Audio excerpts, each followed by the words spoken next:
Bismillahirrahmanirrahim. Welcome to the course code Eng455 lecture number 16.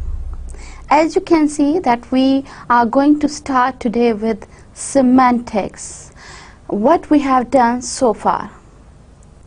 Yes, previously as we were discussing the levels of language, we are done with phonetics, phonology, morphology, syntax. Now we are on the level of language, second last level of language, that is semantics.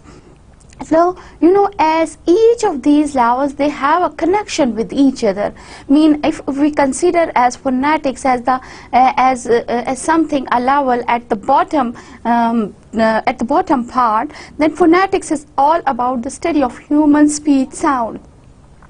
In the next level, phonology, we were concerned with once again with human speech sound, but again with the difference between phonetics and phonology is that in phonology we are concerned with the speech sounds related to a particular language, and in that respect we studied different speech sounds related to English language. In morphology, we were concerned with the construction of words, how the sound, the phonemes, they are combined together to create morphemes. Morpheme, the smallest indivisible part, unit of in morphology. So morphology was all about composition of words, morphemes, and their patterning, and all these things. Then we move towards our next level when the same word, they were combined in certain structures to create sentences. So syntax was all about sentences, the grammatical settings inside the sentences, how the words they perform different functions within the sentences, and what is the exact word order or the pattern to formulate sentences, because you know, the sentences, they should be in proper grammatical order to convey their meanings. But what is the word important over here? Meanings. Yes, meaning. If a sentence is still in correct order, the perfect sentence has been created grammatically but conveying no meaning, then that is again a incorrect sentence or a useless sentence, because the meaning aspect is very much important with the construction of sentences, or even with the use of language. You keep on talking meaningless sentences but perfect grammatical structures, but still the people won't be able to understand you, because beside the grammatical construction, what make your sentences more powerful and understandable, that is the meanings. So today we are going to start with the meanings parts of the sentences, or meanings portion of the language, and this comes under the category of semantics. And pragmatics, I should introduce you, the pragmatics is also the study of meanings, but it has a total different scope with this than the scope of semantics. So what we are going to do today is we are going to start with semantics. What semantics is actually, how it studies a meaning, what is meant by the word meaning, how we get meanings of different words or sentences, why the meanings they are important, and then we will talk about certain theories about the meaning construction, that how meanings they are associated with the objects or with the things or with the ideas as well. So we will study different types of meaning, and then we will move towards the meaning at two levels. You know, we can have the meanings of individual words as well as we can have meanings of the whole sentences. When the meaning, it is the study of meanings of individual words, that is known as lexical semantics, and when it is meaning of the sentences, then it is sentential semantics. So today our major focus would be on sentential semantics. So we will start from semantics, and then we will continue with sentential semantics, and will end with sentential semantics, whereas lexical semantics, it would be discussed in our next lecture. So let's start with semantics. Before starting with semantics, let me give you a brief quotation by Joseph Campbell, a known philosopher. What he said: each of us has meaning and we bring it to life. Yes, because meanings are there already. We have them in their minds, but the way we use them, we actually bring them to life. This is our usage. This is when we actually use them in our language. Then we make these meanings come to life. Then we let these meanings live their life. And these are actually the meanings are constructed by us. As human beings, we are the constructor of meanings. We are the one who associate or bring meanings into life and who create meaning. So these are human beings who construct meanings actually, who interpret things actually. So semantics, etymology, if the word etymology is concerned of the word semantics, then this is from a Greek word semantikos. Yes, this was in Greek language. Semantikos was a word which means giving signs. So semantics is basically derived from this word semantikos, and giving signs over here means that when there are certain objects, you associate certain signs with them, and then that signs they create meaning. So actually what semantics is actually, it is the field of linguistics concerned with the study of meanings in language. When we are very much concerned that in what language, what type of meanings we have, and how we associate meanings with different objects.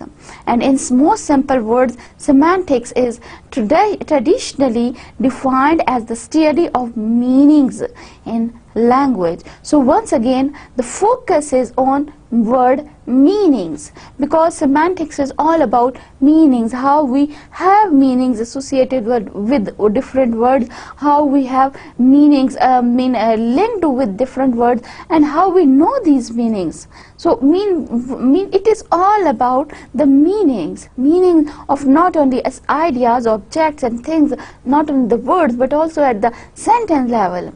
Even if you read a whole essay, I can ask you, what is the meaning? What is the meaning of this topic of the essay? For example, disasters in human life. So the first question that I can put is, what does mean by these things? What is actually the meaning that the author of this essay wants to convey? So meanings are very much important to study. So that's why semantics is all about the study of meanings. Now the use of term semantics. Semantics is actually quite a recent field of knowledge in linguistics. In 1994, this term was first time used as in an article and heading, reflected meanings a point in semantics. This was the topic of that article, which got published in 1894, and first time this term semantics was used to associate with the word meanings. Then later on, Mr. Brill, he wrote an essay in 1897 entitled as An Essay on Semantics. And then he introduced semantics as the study of meaning, gave idea what semantics is. Then most important usage of this term was by Ogden and Richards. In 1923, they actually wrote an article with the meanings of the meanings, and in that article they actually came up with the exact idea of what semantics is all about, what semantics is, and how inside the semantics, what does we mean when we say that this is the meaning of this word, then what is the meaning of the meaning. And later on, Malinowski, he used this word in his article, The Problem of Meaning in Primitive Languages, and so many. And later on, so many people, they mean different essays, they were published around the area of semantics. Different research papers were published. So this term kept on getting popularity, and now we have semantics as a separate field of linguistics, as a separate branch of knowledge, which is only and only concerned with the meanings of the word, and no other field of linguistics it deals with these issues, the issues that are dealt by semantics. So if semantics is study of meanings, then why meanings are required? Why meanings are important? Yes, definitely. Meanings are important to understand language. If I keep on saying certain words of Urdu to a Japanese, for example, आपका लिबास बहुत अच्छा है. Now if I'm saying, keep on repeating these words in front of a Japanese, he never would understand me what I'm saying. Because he does not have, though he has the knowledge of phonetics, he knows that I am producing certain sounds which exist in IPA, the International Phonetics Alphabet, and he can get what sounds I am uttering. And he can combine the sounds to even mean, to some extent he can make words or even can develop the structure, but still he won't be able to get the meaning, because he does not know what the meanings of these words in Urdu are. If I am saying certain things in Urdu, what are the meanings of that words in Japanese language? Means some translation issues, but still, what are important, what the things are important, they are the meanings. So meanings are very much important to understand a language. I keep on repeating certain even English words to you, and you don't know their meanings, you won't be able to understand them. So meanings are important, very much important to understand language. Now the meanings are of the words and of the morphemes that compose them. We need meanings at two levels. At initial level, at basic level, we must have the meanings of the words and the morphemes that compose them. For example, cats is a morpheme, is a word comprised of two morphemes, cat and a plural s. Now, as a speaker of and a learner of English language, you should know that this word is comprised of two morphemes, and you should know what is meant by the word cat. How then you can associate with the real animal, that is cat. And s, yes, if you are a learner of a good speaker or of English language, you definitely know that with s as ending with cat word shows that this is not a single cat, rather these are plural cats, mean more than one cat. So this way you get more meanings of the words, by getting the meanings of the morpheme. And then not only the meanings of the words, but also the meanings of the phrases and sentences, and getting the meanings of these phrases, sentences and words is actually in the working area of semantics. Then we have another type of meaning, that is meanings with respect to context. Sometimes we say something, but we do not mean what actually the words, the meaning they are conveying. Rather, we have to extract meaning by linking the usage of those words with the context. So context becomes important, and not the real meanings of the words or the sentences, but actually the intended meanings. So that kind of meaning, they are under a different field of knowledge in linguistics known as pragmatics. But again, today our focus is only on semantics. What is the word simple meaning, how the meanings they are associated with words and phrases and sentences, and how the meanings they are constructed, and different. We will also talk about the different theories of meanings, and which will introduce that how we associate, or how we link meanings, how we actually get meanings, from where this idea of meanings has come.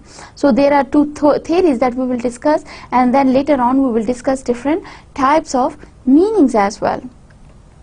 Now, before that we should start with what are the different theories of meaning, and what are the different types of meaning. We have some problems. Yes, there is problem with meanings. Now, linguists and dictionary makers, they actually face considerable problems in dealing with meanings. Yes, definitely, in dictionary we have words and their meanings. So what are the problems they face? Actually, what happens, there are two traditional schools of theories of meanings, the reference theory and the representation theory. And both of these schools, they have their own theories, they have their own doctrines to explain that how the meanings, they are linked with the objects or the things. from where we get these meanings. And because they differ in their way, in their thinking, in their line of thinking, then that's why when the dictionary makers or the linguists, they are concerned with the meanings of certain words or phrases or sentences, they face difficulty that what theory they should follow, whether they should follow the line of a reference theory or whether they should follow the line of a representation theory. And some linguists, they are working on it. They are trying to establish definitions of the meanings of words so that the meanings of linguistic expressions can be given. And this new theory is also known as definition theory, that what they do, they keep on defining things with both perspectives, and they call it a definition theory. This word definition theory was actually used by Said in 1997, and he calls it that because we want to convey the meanings of the word through definitions, so we can call it a definition theory. But before that, we should see what is the reference theory is, and what the representation theory is, and what is their stance to say that how the meanings they are associated with the actual words, and at the same time what are the problems. First, we will talk about a referential theory of meanings. Now, referential theory holds that a linguistic sign derives its meaning from it refers to something in the reality. So, referential theory meant is with that something we refer to reality. When I say something, I mean something that exists in reality. For example, if I say a word, if I say a word like finger, so that definitely with the word finger you have this object of finger in your mind. So the meanings they refer to the something that exists in reality. They are already there. When I say a word table, definitely, automatically, you get a picture in your mind of the thing that exists in table. That is the table that you have seen in reality. And if you haven't seen those things in reality, then you will face difficulty in getting their meanings. So once again, this theory suggests that language is a system of arbitrary vocal symbols, used for human communication. We produced certain vocal symbols, and these vocal symbols, they refer to something existing in reality. They talk about the real things. They do not talk about the unreal thing. Now another example as I have given, like when I say a word man or when I say a word fish, how do you get meanings? Actually, you get the meaning of the word man because you know the man that exists in reality. And definitely the fish, you know the fish that exists in reality. So the referential theory, it is all about the reference of meanings to the objects existing in reality. So quite, to some extent the meanings hold, the theory is quite true. But again, we have a problem. If meanings are all about the things that exist in reality, then what about the imaginative things? For example, I haven't seen or I haven't experienced God in reality, but still I have the word God in my mind, and I know what does it mean. I do not only know the word, but I also know its meaning. Similarly, if somebody say ghost, I've never seen a ghost in reality.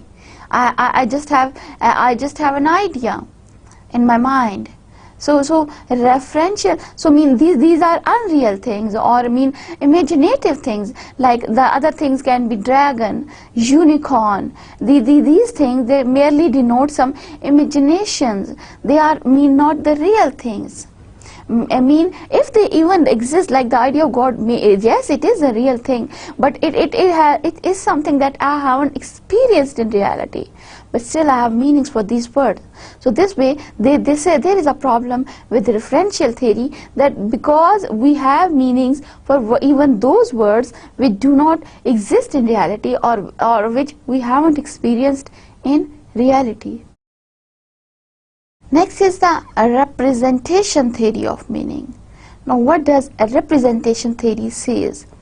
The representational theory holds that language in general and words in particular are only an icon or representation for an actual thing or form being symbolized. This is somehow related to sociotheory, that for every word we have a picture, a mental picture in our mind. Whether this is a real thing or unreal thing, we have a symbol for that. So that symbol is linked with that word, and then we get the meaning. So actually there is a representation of objects in our minds, and that representation, we can call them as mental pictures. When I use a word, when I say a word, I have a picture, mental picture of that object in my mind. So in other words, they conjure in our minds pictures of the things, happenings and ideas. Even if I say a word unicorn, I haven't experienced this thing in reality, but still I have some mental picture in my mind. Maybe that mental picture describes something, that a unicorn is a type of horse with a horn on its head. A unicorn is a type of toy. Something unicorn maybe not existing in reality, but I have certain ideas with respect to that thing. Maybe I've seen that thing in a movie. For example, ghost in a movie or a dragon I have seen in a movie, so I have a mental picture associated to it. Similarly, God, I have never seen him reality, but there are certain properties, attributes that are linked with him, that define something in my mind. So I have a mental picture. So this way, the representation theory, it talks about the mental representation of objects, ideas, things and happenings that help us to create meaning, the meanings of the words. Now this also, there is another extension of this theory, that this theory suggests that there is one kind of natural resemblance or relationship between words and the things represented by them. For example, the most part, this seemed to happen. Yes, actually, as I mentioned, that actually it happens that with the words we have some mental pictures, we have some mental representations, and because of that link between the actual words that we speak and the mental representation that we have in our mind, we will have a link between them, and because of that relationship, we get the meanings. So, but again, there are certain number of issues with it. For example, that if we have knowledge about only the content words, because the representation theory, it is more gives us satisfaction with respect to content words. Yes, we have content words, we have their mental representation, but what about the function words, like the conjunction, preposition, articles? We do not have any meaning for them. For example, if I use an article the, I saw the man. Now the, I know that this is a article, referring to a particular person whom I have seen, but still I do not have any meaning for the word the. I do not have any mental representation for this word the, or and, or but. So these function words, they do not create any mental pictures. When I say a word but, try it. You automatically, what you get into your mind, a three-lettered word, that is but, but, in your mind. But you do not get any mental picture. But on the other hand, say word table. Yes, and automatically you will be having a picture of table in your mind. Yes, experience it. Try it. This would happen. So this way, the representational theory, goes very well till the idea of content words. But where we get these function words and their meanings, then this theory it does not seems to be true. So we have this theory, these two theories with respect to nature of meanings and from where we get meanings. But still, both of them, they have certain positive points as well as some negative points. Now the important aspect of this related to semantics is that we have different types of meanings. You cannot say that when I say word meaning, I only and only have one type of meaning. The linguists, they have actually described different types of meanings. According to Leach, there are almost 7 types of meaning. But the basic 3 categories that we can have are conceptual meaning, associative meanings, and thematic meanings. Yes, inside, for example, inside associative meanings we will get 5 more types, but on the basic level we can distinguish 3 types of meanings: conceptual, associative, and thematic. So first we will start with the conceptual meanings. The first type of meaning that we have is conceptual meaning, and sometimes known as denotative meanings. The conceptual meanings, they not only called denotative meanings, but sometimes they are called logical or cognitive meanings. Why cognitive? If we focus on the word conceptual, the conceptual word is derived from concept. So conceptual meaning is related to the concept that we have with respect to certain words. If I exactly refer to the definition of conceptual meanings, then this refers to the definition given in the dictionary. The meanings of the words that we get from the dictionary, they are known as the conceptual meanings. For example, if you open a dictionary for any word, you can have a number of meanings with them, and these meanings, they are based on the concepts related to those words. So that's why these dictionary meanings, they are known as denotative or conceptual meanings. And the basic assumption behind these meanings is that the central factor in linguistic communication and is integral to essential functioning of language, that if you want to know the meanings of the language, in any language, what is the first thing that you are going to use? A dictionary. Because we have a dictionary, a valid dictionary for every language. And even if I have a problem in an English word, I open an English dictionary and I see the meanings. So that meanings, they only elaborate the concepts associated with that particular words and known as denotative meanings. Now, for example, if I see a word man. Now, if I look for the meaning of this word man in a dictionary, now what would be written there? Man is a human male adult. Now it means it is carrying 3 qualities. It is plus human, it is plus adult, it is a plus male. And different from girl. Like if I get the meaning of a girl, denotative meaning of a girl, then it would be a plus human, a plus female, a plus adult, but a negative male, because she is not a male.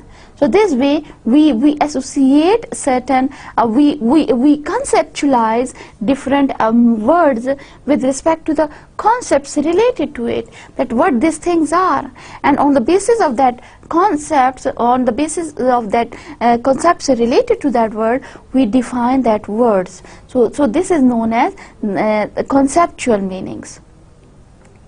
Next we have associative meanings. Focus on the word associative, derived from the word association. So association is about the meanings which are associated to the objects. There are conceptual meanings already, but there are certain associations, meanings, they are associated even with the conceptual meanings.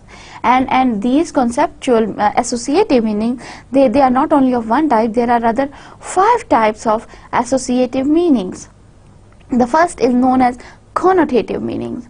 Now connotative meanings, it is the communicative value attributed to an expression over and above its purely conceptual meaning.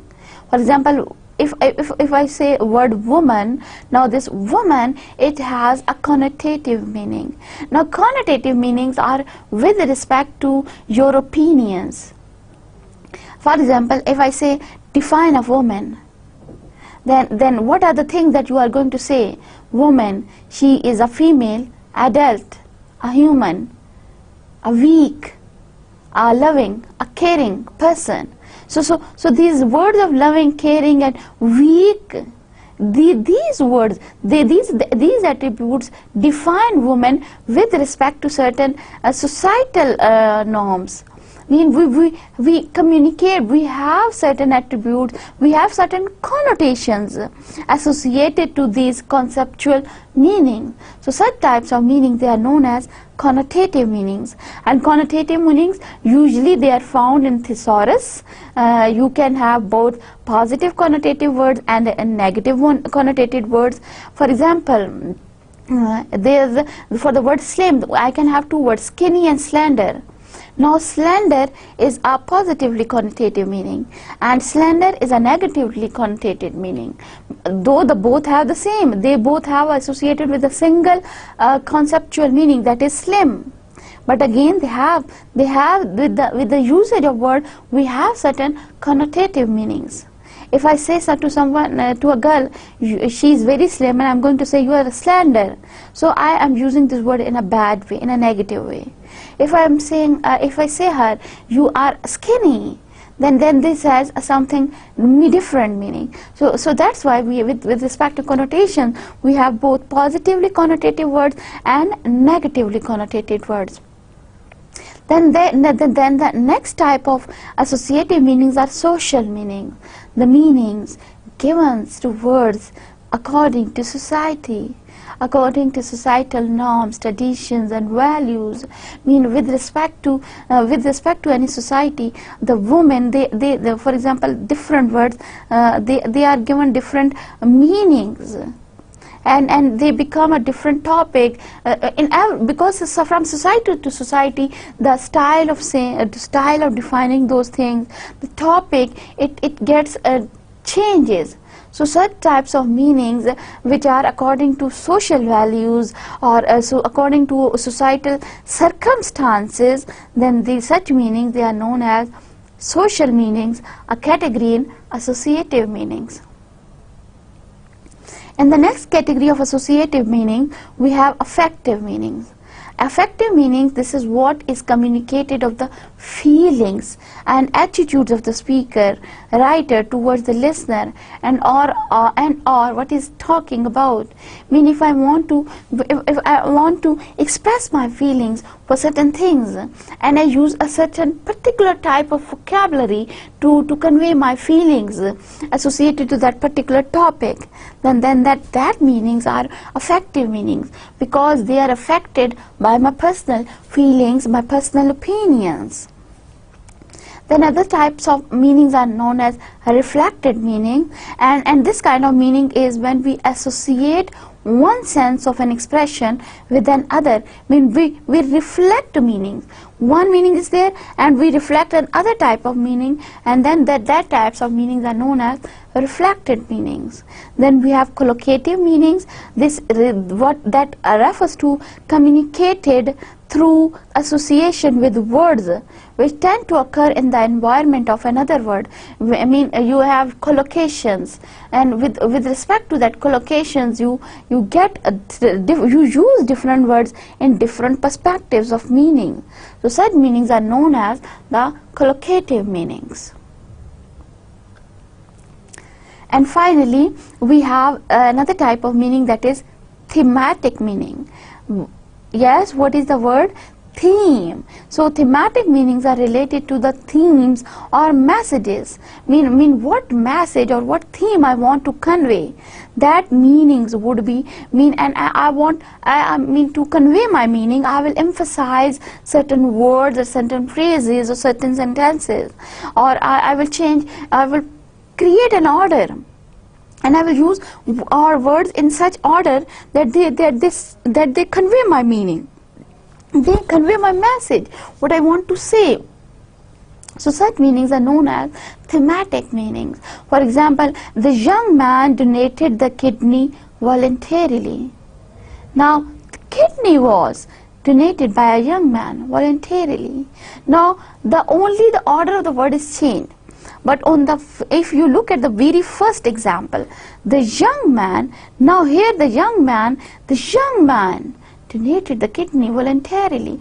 Now my stress is on the young man, because I want to convey a message that this was a young man who did this action of volunteer action, of great action. But if I want to put that young man in a dark light, I want to bring another message in my conversation, then I will say the kidney was donated by a young man voluntarily.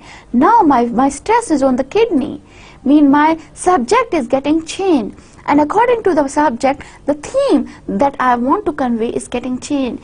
This way, if we alter the position of words inside the sentences, we can change the messages that we want to convey. So such types of meanings, they are known as thematic meanings.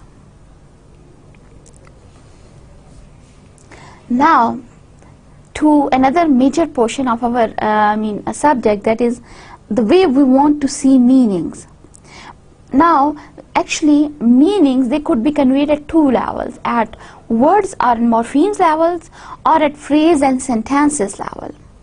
When the meanings are conveyed at words or morphemes level, such semantics is usually known as lexical semantics. And when meanings are conveyed at phrase, clause or sentences level, then such meanings are known as sentential meanings.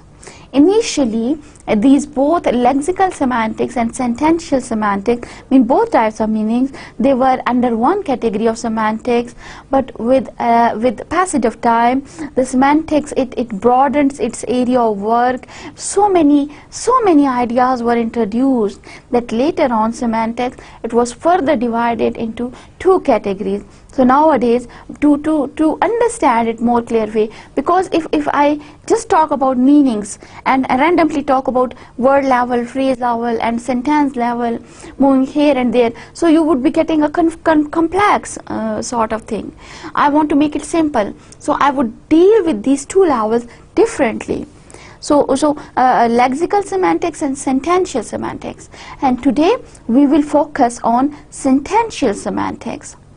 So let's see what sentential semantics is all about.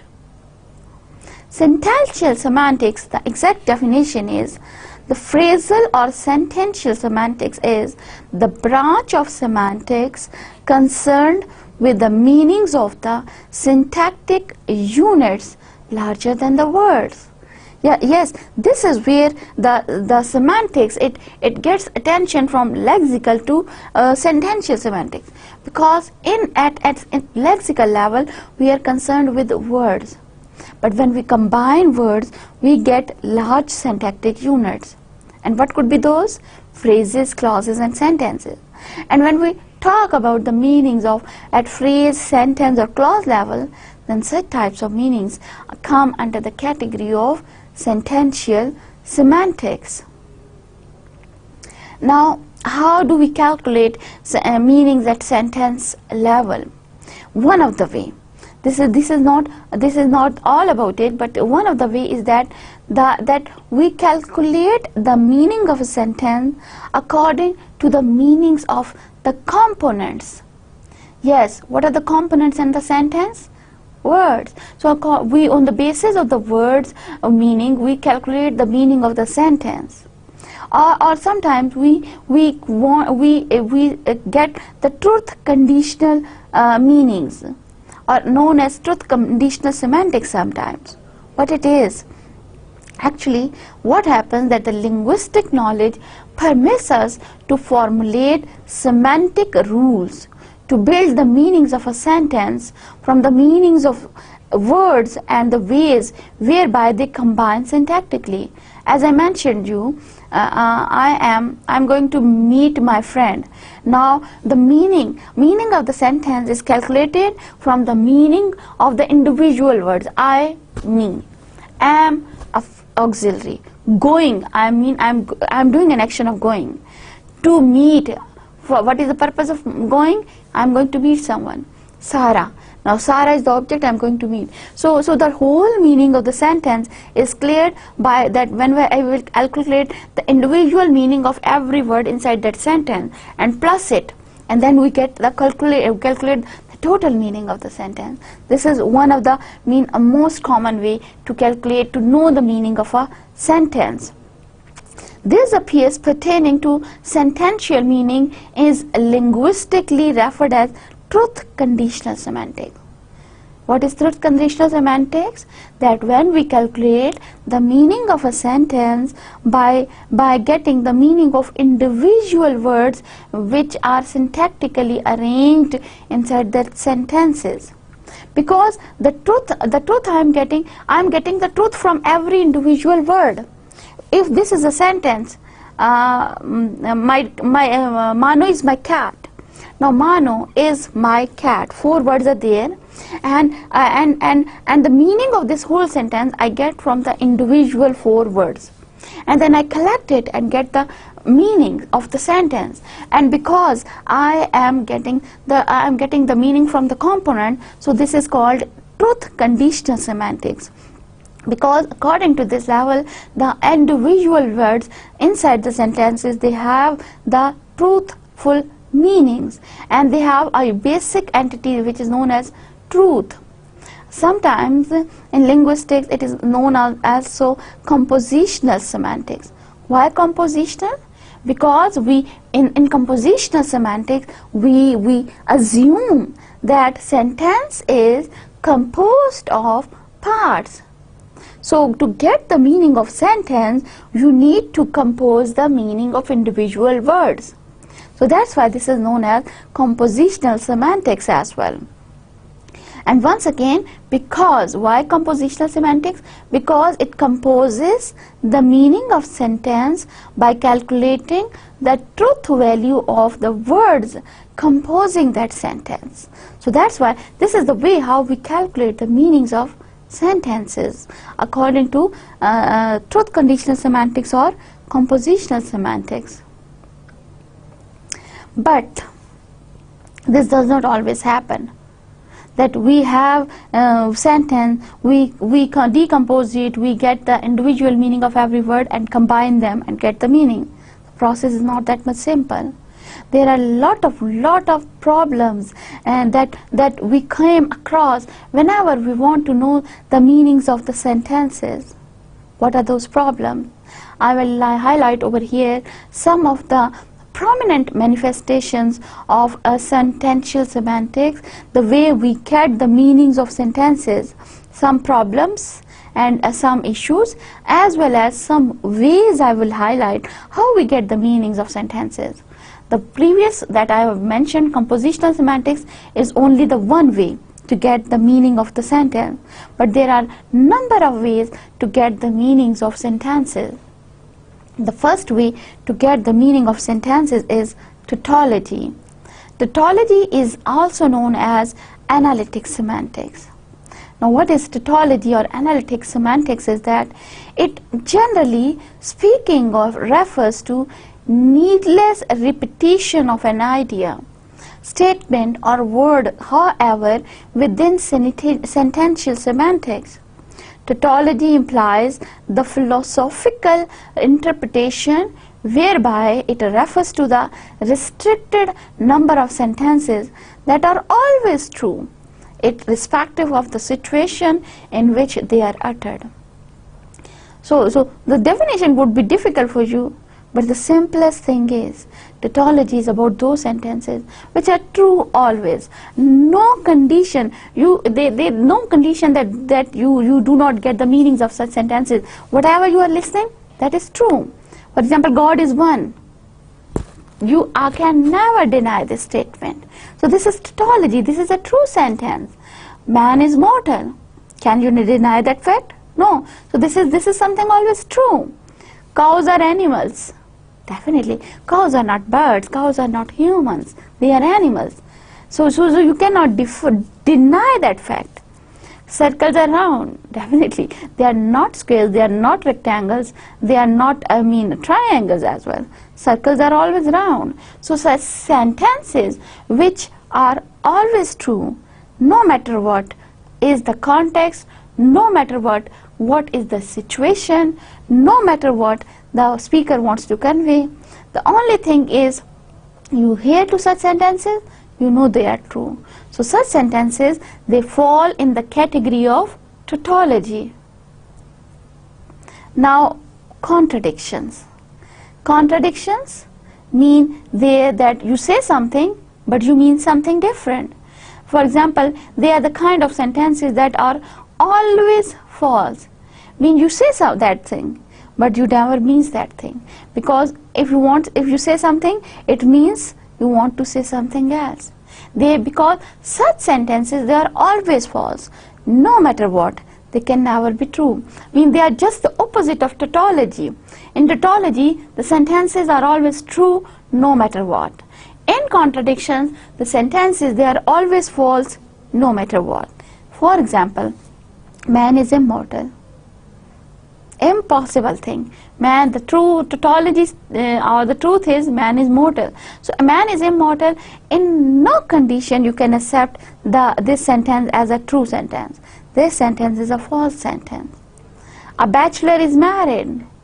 If you know the definition of word bachelor, bachelor means someone unmarried.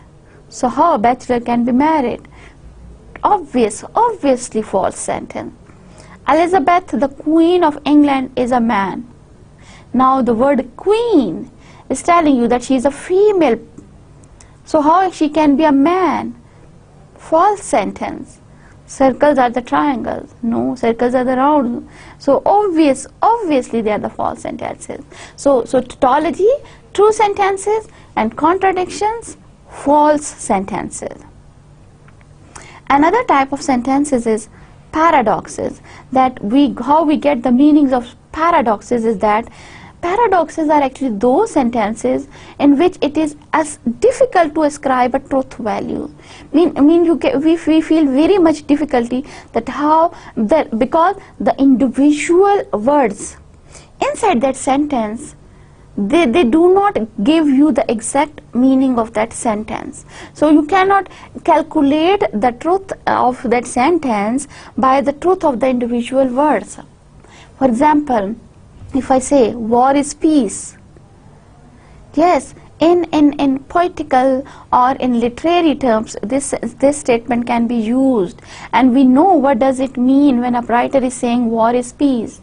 But if I individually look at the meanings of the words, what is meant by war and what is meant by peace, then by the face value of that sentence, I cannot calculate the meaning. So such is known as paradoxes, such sentences, because you have the difficulty to ascribe a truth value according to the compositions. And you need to assume the meaning by using your common sense. Here, where your common sense is of mostly used, because you need to assume meanings. You need not to calculate meaning from the meanings of the words inside the sentences. Like freedom is slavery. Again, if you look at the individual meanings of freedom and slavery, you will get confused. But use your common sense and you will get the meaning. Ignorance is a bliss. How it can be a bliss? So if you don't know anything, you are a blissful person. Think about it. So again, a paradox, because I am not getting the meaning from the face of that sentence, from the face value of the sentence. Rather, I am using my common sense to calculate the meaning of that sentence. So such sentences are known as paradoxes. Another type of meaning that we get from the sentences is of entailment. Now, entailment describes a situation in which the truth of one sentence necessarily entails or implies the truth of one and another. For example, you say A assassinated B. The word assassinated means killed. A killed B. So what is the implication? B is dead. Definitely, if A killed B, so B is dead. So you, from the one sentence, you get another implied sentence. Similarly, the brick is red. If the brick is red, it means brick is not white, brick is not yellow, brick is not black. Similarly, John is a renowned poet. If he is a renowned poet, it means he is a poet. So you get the meanings from certain meanings, certain sentences of another meaning from the existing, or the meaning of one sentence entails or implies something different as well. So such sentences, they are known to get their meanings through entailment. Now another type is of paraphrases or synonymous sentences. Synonymous sentences are those which they have exactly the same type of meaning. Now for example, if you have two sentences and you say that they are synonymous, or paraphrases, it means they both say the same thing. If you say it in one way or if you say it another way, they both have same meaning. For example, take the example of active and passive sentences. John killed the man was killed by John. You say one word, you say one way or you say another way, both have same meaning, that John has killed someone. So all the active passive sentences, they are actually the paraphrasing of each other. They are the synonymous sentences because they are saying a single thing in two different ways. Some examples are: the police chased the burglar and the burglar was chased by the police. So same synonymous sentences because both meant the same thing. Paul bought a car from Jack. So it means Jack sold a car to Paul. Simply obvious that these two sentences are synonymous. John was absent. If John was absent, it means John was not present. So if I say John was absent or if I say John was not present today, so I mean both I mean the same thing. Because the both sentences, they are conveying the same thing. They are both, if one is true, both are true. If one is false, both are false. For example, John was absent. If it is a true statement, then John was not present is also a true statement. And if I say John was present, it is a false statement. Then what will you get? That John was not present is also a false statement. So they are synonymous sentences because they give the same meanings. They are actually the paraphrased form of each other. Next is the category of ambiguous sentences. Ambiguous, unclear, creating ambiguity, the sentences which create a difficulty in understanding, which are ambiguous to understand, and we do not know what is the sentence, what is the sentence is wanted to, what is the meaning it is conveying. So such sentences are known as ambiguous sentences. And what happens that sometimes the sentential expressions, they have more than one meaning.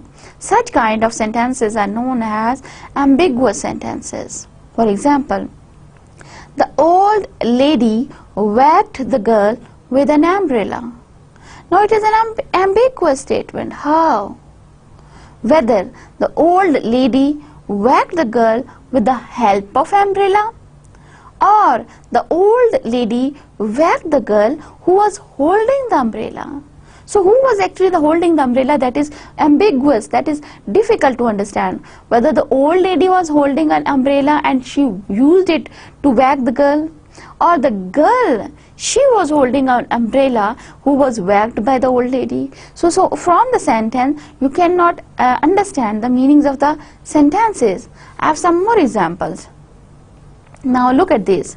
The novel dealing with the hatred of the killer. Now what? Again, I'm confused. Now if whether this is someone who hated the killer, mean dealing with the hatred of the killer. There was a person who was hating the killer, or the killer hated someone. It is the killer who hated someone, and the whole novel is all about it. So sentence is ambiguous in conveying the meanings.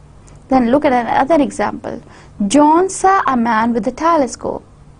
Now the issue is who is having the telescope.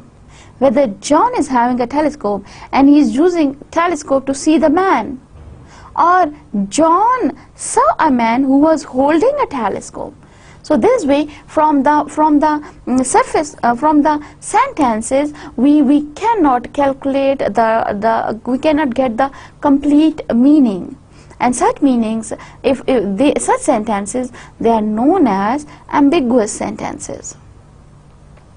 Then another types of sentences known as anomalous sentences or anomalous sentences. The word anomalous, I should make it clear, it is actually the word used in physics, which means irregular. So the sentences with irregular behavior, they are known as anomalous sentences. Now, if I define these anomalous sentences, they are the kind of sentences that follows the rule of syntax but go against the rules of semantics. Mean, with respect to their structure, with respect to syntax, with respect to grammatical pattern, they are perfectly all right. But with respect to semantics, they are not conveying any meaning. The famous example is of Chomsky. Colorless green ideas sleep furiously. Now look at the structure of the sentence. Colorless green, two adjectives are used with the word noun, ideas, together making a noun phrase. Sleep furiously, verb phrase comprised of a verb sleep and an adverb furiously. Perfect organization of the things. According to structure rules, a sentence can be like this, and grammatically it is a correct sentence. But semantically, this sentence does not have any meaning. What is, can you calculate the meaning of this sentence? Can you tell me? No, obviously not, because the sentence is not conveying any meaning. So such sentences which are grammatically correct but semantically they are not giving us any meaning are known as anomalous or irregular sentences. Some more examples are like the oak tree is a beautiful animal. Now, tree and animal, possibility? No possibility. Totally mean perfectly, grammatically perfect, but semantically no meaning. The flowers stole the pie and ran home. Could the flowers do this? No. So semantically incorrect, though structurally fine. The fish likes to go to school.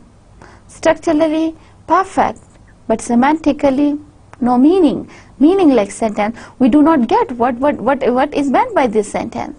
So such sentences, they are known as anomalous sentences. Then another famous type of sentences, idioms. In idioms, what happens that sometimes the meanings of the phrases, they cannot be identified from the meanings of the individual words, and it usually happens with the idioms. For example, a battle of nerves or a war of nerves. We idiomatically use this phrase, but when we say this thing, it meant something else. A battle of nerves means we use this idiom to associate with a task which is very much difficult. You have to put your whole mental and physical energy to solve that problem or issue. So you can say this task is a battle of nerves. So I'm not getting the meaning from the words, rather this is idiomatic meaning I am getting. Fool's paradise. Now this land is a fool's paradise. Again, idiomatic expression. The smoking gun, idiomatic expression, because in actual there is no gun which can smoke, but the smoking gun is an idiomatic expression. To beat about the bush, and to smell a rat.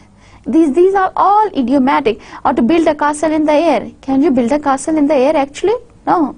But idiomatically, if some person who is used to is habitual to have so many dreams, but in reality he does not do anything. So we can say he builds castles in the air. So actually we are using idiomatic expressions.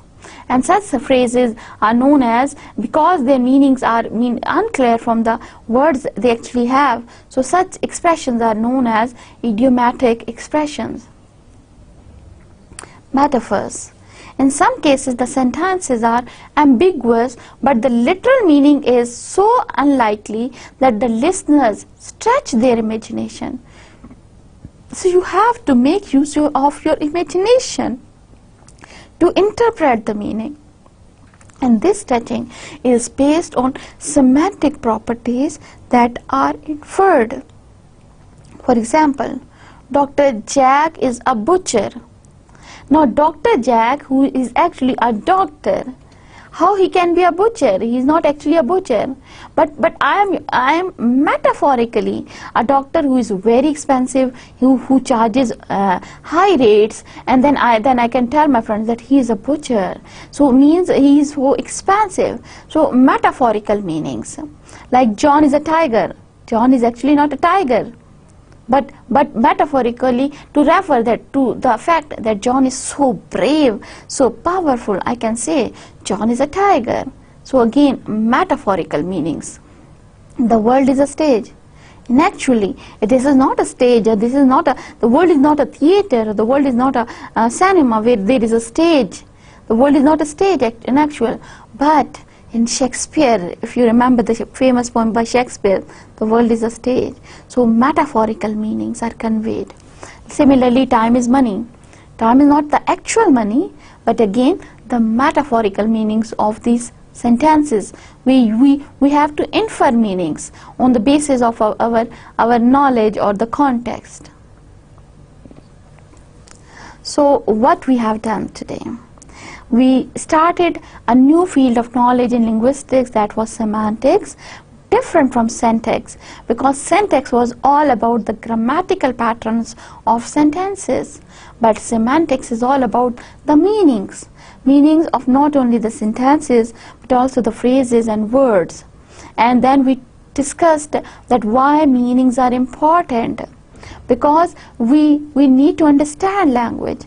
And to get the understanding of a language, you have to get the meanings. Then we discussed two major theories which talk about how the meanings they are created, or how they are associated with the objects or words. Like we talked about representational theory and a referential theory of meaning. Then we talked about different types of meanings. And finally, with respect to level, we focus today only on sentential meanings, that how we calculate the meanings of sentences. And with respect to that, we talked about so many different ways to calculate the meanings of sentences. We talked about anomalous sentences, ambiguous sentences, metaphorical sentences, idiomatic expressions, and synonymous sentences. We talked about tautology, entailment. All these important factors that can help us to understand the meanings of sentences. Finally, what is the conclusion is today is that meaning is considered to be the soul of any language.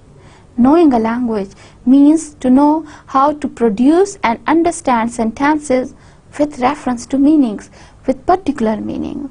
The principle of compositionality states that the meanings of phrases and sentences depend upon the syntactic arrangement of lexical items. We thus comprehend the phrases and sentences because we know the meanings of individual words and the rules for combining their meanings. And sometimes we go even beyond the meanings of individual words. We infer meanings, we entail meanings, we suppose meanings. So sentences, they give us meanings. We have meanings for them. But these we have to get that meaning. Actually, we are the one who make that meaning. I would like to end with a quotation that certain brief sentences are peerless in their ability to give me the feeling that nothing remains to be said by John Roster. So inshallah, see you next week, and we will continue with the semantics, and will focus on lexical semantics. So till then, Allah Hafiz.